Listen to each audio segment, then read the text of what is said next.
Hello, Patricia Locke Foundation followers. Thank you for visiting our Facebook page today and our website, where we're doing our first online fundraiser for the nonprofit Patricia Locke Foundation. Please be sure to follow the links to go to our website, peruse through our missions and current projects, and definitely visit our page for merchandise that is auctioned price today, so that you can get something that is very precious to keep years to come, and also give to our foundation so we can fulfill our mission. One of our mission, Patricia Locke Foundation's mission, is to educate children and young adults so that they can find their place in this larger hoop of life community of humanity. So going from that mission, our next video is on why do we pay special emphasis on children and youth and education of children and youth, particularly in indigenous communities and outside as well. How does this concept translate? So we want to ask Kevin Locke, who is the president and the creative director of the Patricia Locke Foundation. Hello, Kevin. So why do we pay special emphasis to children, education of children? According to our research in these indigenous messengers of God that appeared on this hemisphere, this is one of the primary precepts or teachings of these messengers, which is to pay special emphasis to children. When we analyze the teachings of the Patricia, the White Buffalo Calf Woman, these are one of the 10 most important teachings that she brought, which is to emphasize and to create child-centered communities. Who did she bring these teachings to? Well, she brought them to the kindred currently known as the Ocheti Shakoin, the people of the seven fireplaces, or Lakota, Dakota people. And which, by the way, some say that the word Lakota was or Dakota was a title or a name that was bestowed upon the people by this woman after they received her laws, her teachings. She brought the covenant. And so in that case, in that sense, it means people who have faith, people who are pious, who are devoted. And I know my aunt always said it means people who are civilized. Yeah. So why, what kind of a society would you need for it with a special emphasis on children? What were some of the outstanding characteristics of the Lakota people, for example, who the White Buffalo Calf Woman brought the special teaching, which was what? The teaching? The teaching of being child-centeredness. Okay. So what kind of a society can provide that? Well, if you're child-centered, then you naturally have a vision of the future, a vision of the future. So the outcome of that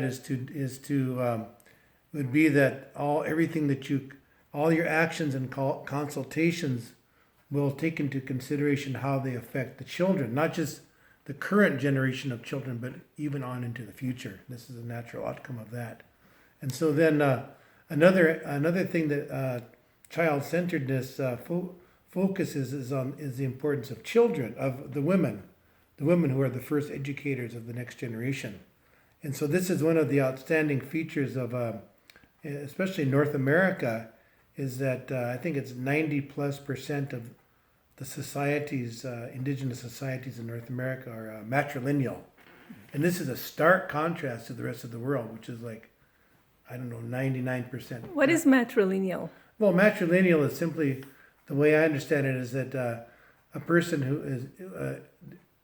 person determines their identity, their clan, their birthright from the mother's side.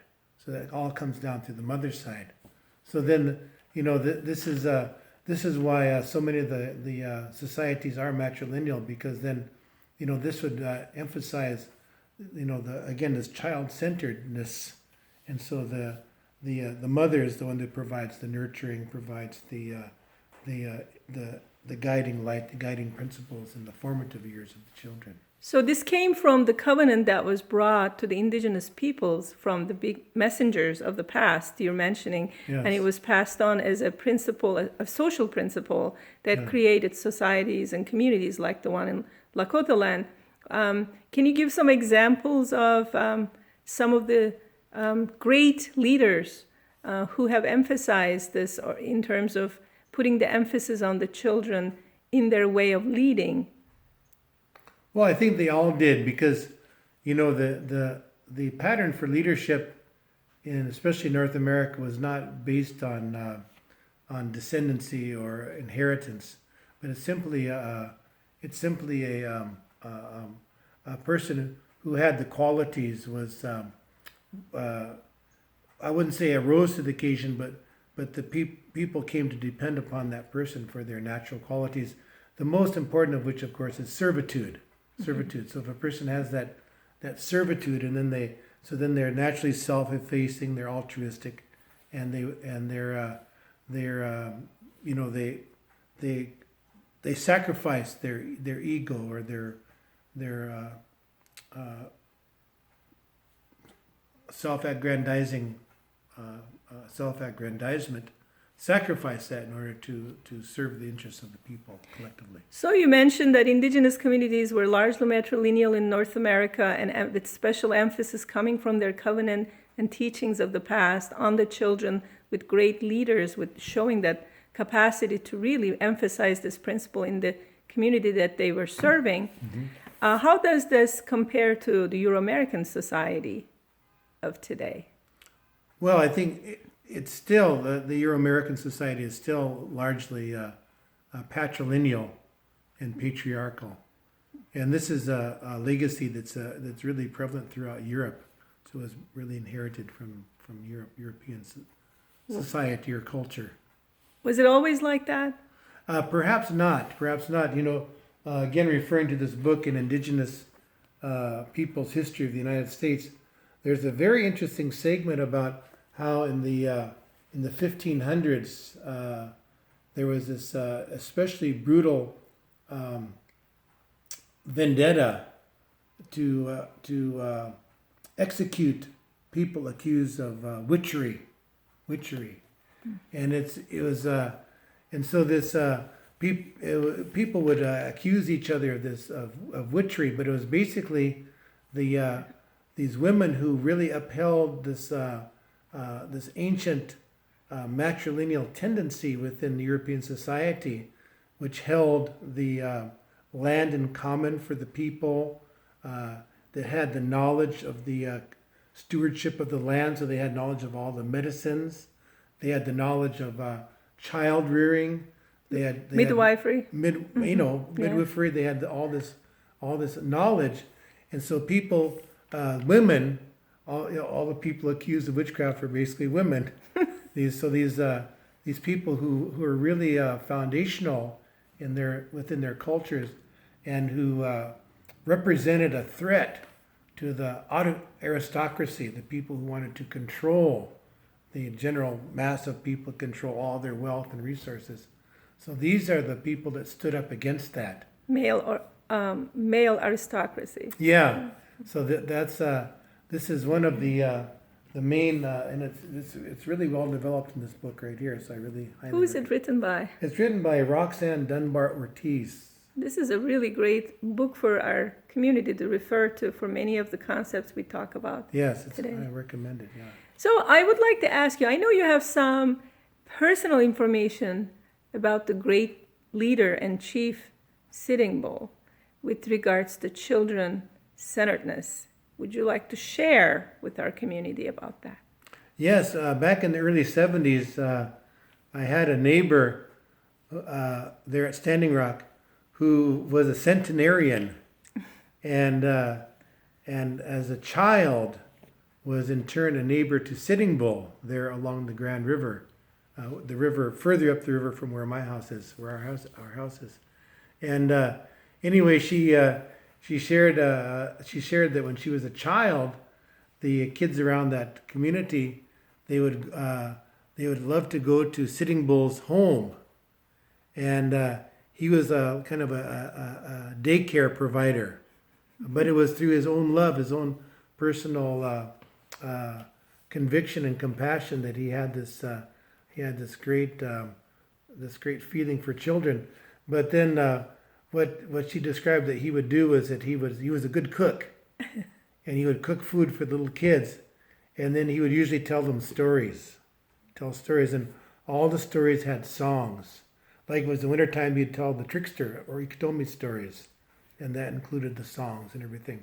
So she referred to that, and then he also would make little dance regalia, dance outfit for the kids, and he was noted as a singer. I know in history he's always described as a leader and as a warrior, but in the community where he was from, he's noted as an outstanding singer, just a virtuosic singer and composer of songs. And so anyway, he would sing these compelling songs to little kids. He'd dress them up and they'd dance. Now, I can't get over the fact that he was also a seamstress, because you're saying that he would put together regalia. I mean, that involves sewing. Yeah, well, it wasn't just him, but his family would always help him in that real deep love he has for the kids. That's a wonderful depiction. He was a great warrior and leader, and fierce defenders of his people. But to show that, to know his heart for women, the women and children, and to promote family, and especially center on children, is just so heartwarming. So one last thing I would like to ask you. We know that you have a hoop of life symbol or principle that you emphasize in your programs in schools, which are really cultural programs that are geared towards character education. So it's not just traditional cultural themes for the sake of those, but to emphasize the universal principles and educate children. So what is the position? I know you have an interactive component of your Hoop of Life program where you really focus on children, and that's the part that you enjoy most. How do children, what is the position of children in that Hoop of Life? Well, the hoop is the most pervasive or most ubiquitous world archetype. So it's a symbol which is recognized by all people. But basically what it boils down to is it represents unity. And of course this all of creation conforms to that pattern, the unified creation, the interrelatedness of all creation. And so this Hupo, and this is of course in North America, the pattern that people lived within throughout time. So this Hoop of Life represents everything good, everything holy, everything beautiful. And this is the world that we all come from, especially as children. We're very close to that world of beauty, world of holiness. And so the children especially have this natural sense of awe, sense of wonderment, and they have this love to involve themselves in that.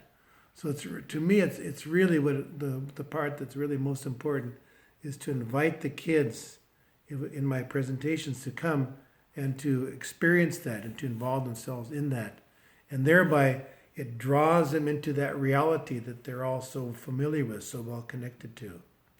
So our community should know that we have a current project which you're aspiring to go and deliver Hoop of Life character education programs all around the country, and indigenous as well as non-indigenous parts of the schools. Mm-hmm. And one thing you're trying to do is to go to schools that cannot really afford such programs. They're underserved children. They're serving underserved children and communities. So through the Patricia Locke Foundation's K through 12 character education through Hoop of Life program, that project is geared towards serving children, especially in the areas where they do not get these kinds of programs. So we really commend you for doing that. Please check out our website. Our followers, please check our website. There's a link provided below. And go and check out some of the merchandise, one of which is a limited edition and limited number booklet co-authored by our matriarchal inspiration of our nonprofit, Patricia Locke. She co-authored a booklet on education of children, and it is on our merchandise page on our website. Please go check it out. And if you feel like you would like to have a copy of it, you can purchase it. Thank you very much.